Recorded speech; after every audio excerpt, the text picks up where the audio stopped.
Jajaran Satuan Reserse Narkoba Polres Karawang meringkus 32 orang pengedar narkotika dan obat keras tertentu dalam kurun waktu Juni hingga Juli 2026.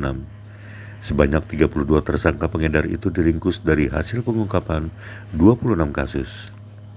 Kapolres Karawang AKBP Vicky Novian Ardiansa menyampaikan bahwa mayoritas tersangka merupakan pelaku pengedar narkotika jenis sabu. Dari total 32 tersangka, sebanyak 25 orang diantaranya terlibat dalam 10 kasus peredaran sabu. Hal ini dikatakan Vicky saat konferensi pers di Mapores Karawang, Rabu 22 Juli 2026.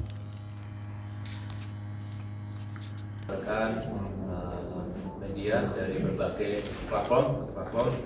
Dalam kesempatan yang baik ini akan saya sampaikan press release ungkap kasus tindak pidana narkoba yang telah dilaksanakan oleh Satres Narkoba Polres Karawang untuk periode bulan Juni sampai dengan 22 Juli 2026, di mana pada periode tersebut Satres Narkoba Polres Karawang berhasil mengungkap jaringan narkotika dan obat keras sediaan farmasi dengan perincian sebagai berikut.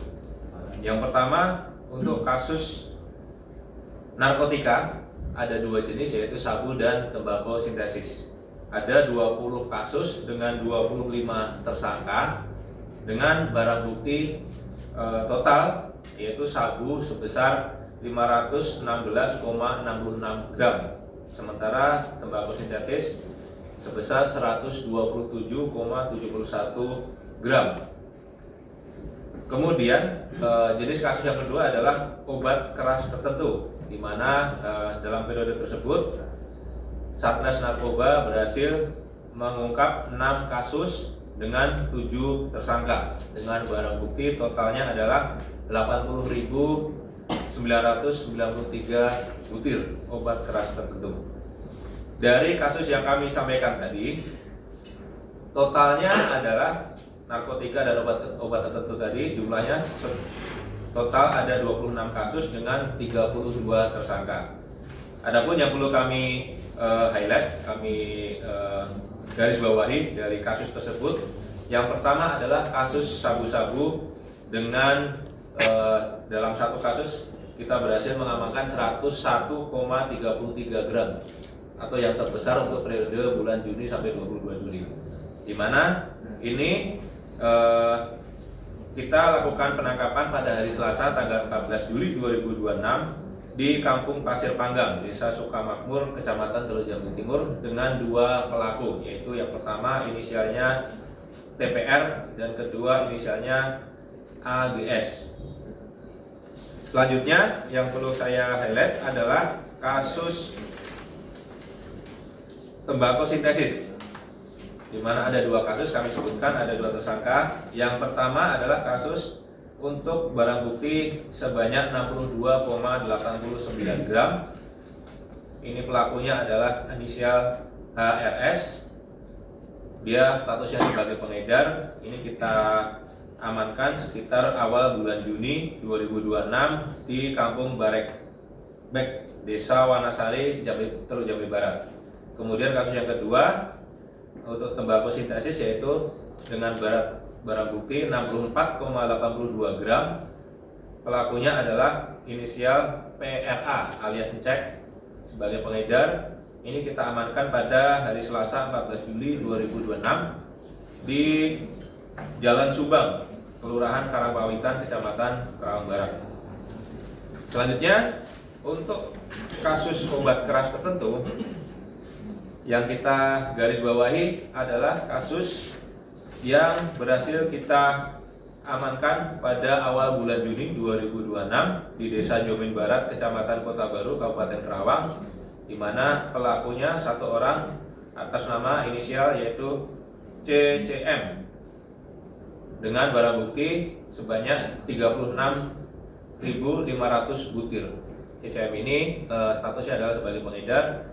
Dan total untuk obat keras tertentu yang kita amankan sampai dengan bulan 22 Juli 2026 adalah 80.993 butir. Dari kasus-kasus yang tadi saya jelaskan, kita kenakan pasal sebagai berikut. untuk narkotika jenis sabu berat kurang dari 5 gram, kita kenakan pasal 114 ayat 1 Undang-Undang Nomor 35 tahun 2009 yang diubah dengan Undang-Undang Nomor 1 tahun 2026 tentang penyesuaian tindak pidana, dan atau pasal 609 ayat 1 huruf A Undang-Undang Nomor 1 tahun 2023 tentang KUH pidana, yaitu setiap orang tanpa hak dan melawan hukum menawarkan untuk dijual, menjual, membeli, menerima, menjadi perantara dalam jual beli, menukar atau menyerahkan dan atau memiliki, menyimpan, menguasai atau menyediakan narkotika golongan 1, dipidana dengan pidana penjara paling singkat 5 tahun, paling lama 20 tahun, atau denda paling sedikit 1 miliar dan paling banyak 10 miliar. Sementara untuk narkotika sabu yang beratnya melebihi 5 gram, kita kenakan pasal 114 ayat 2 dan atau pasal 609 ayat 2 huruf A Undang-Undang Nomor 1 tahun 2023 dengan ancaman pidana paling singkat 6 tahun, paling lama 20 tahun, dan pidana denda maksimum sebagaimana dimaksud dalam ayat 1 ditambah sepertiganya. Selanjutnya untuk pelanggaran tindak pidana narkotika jenis sintesis atau tembakau gorila, kita kenakan pasal 114 ayat 1 Undang-Undang Nomor 35 tahun 2009 tentang narkotika yang diubah dengan Undang-Undang Nomor 1 tahun 2026 tentang penyelesaian pidana, dan atau pasal 609 ayat 1 huruf A Undang-Undang Nomor 1 tahun 2023 sebagaimana diubah dalam pasal 7 Romawi angka 50 Undang-Undang Nomor 1 tahun 2026, di mana ancaman hukumannya adalah paling singkat 5 tahun, paling lama 20 tahun, denda paling sedikit 1 miliar, paling banyak 10 miliar. Terakhir untuk pengedar obat keras tertentu, kita kenakan pasal 435 Junto 436 ayat 2 Undang-Undang Nomor 17 tahun 2023 tentang kesehatan, yang berbunyi setiap orang yang dengan sengaja memproduksi atau mengedarkan sediaan farmasi dan atau alat kesehatan yang tidak memenuhi standar dan mutu, dan atau setiap orang yang tidak memiliki keahlian dan kewenangan tetap melakukan praktek kefarmasian yang terkait dengan sediaan farmasi berupa obat keras, dipidana dengan pidana penjara paling singkat 5 tahun, paling lama 12 tahun, serta pidana denda paling sedikit 500 juta dan paling banyak 5 miliar rupiah. Tembakau sintetis atau gorila, mereka melakukan pengedaran melalui sistem tempel, yaitu pelaku mendapatkan narkotika tidak bertemu langsung dengan penjual atau pengedar. Sedangkan untuk obat keras tertentu, modus operandinya yaitu penjual mengedarkan selalu langsung bertemu dengan pembelinya, baik secara COD ataupun membuka warung yang berkamuflase menjadi warung sembako atau counter pulsa. Barangkali demikian yang bisa kami sampaikan. Terakhir kami mengucapkan terima kasih yang sebesar-besarnya kepada setiap masyarakat warga Kabupaten Kerawang yang telah menyampaikan informasi kepada kita terkait keberadaan baik pelanggaran narkotika, psikotropika maupun obat keras tertentu. Tentunya kita selalu menganalisa dan menindaklanjuti setiap laporan yang masuk, informasi yang masuk untuk kita lakukan pengungkapan, dan kita mengedepankan prinsip efektif skala prioritas. Jadi mana yang kira-kira bisa kita ungkap terlebih dahulu, kita lakukan pengungkapan. Barangkali demikian, kemudian kami berikan kesempatan kepada rekan-rekan untuk menyampaikan. Jangan lupa subscribe ya.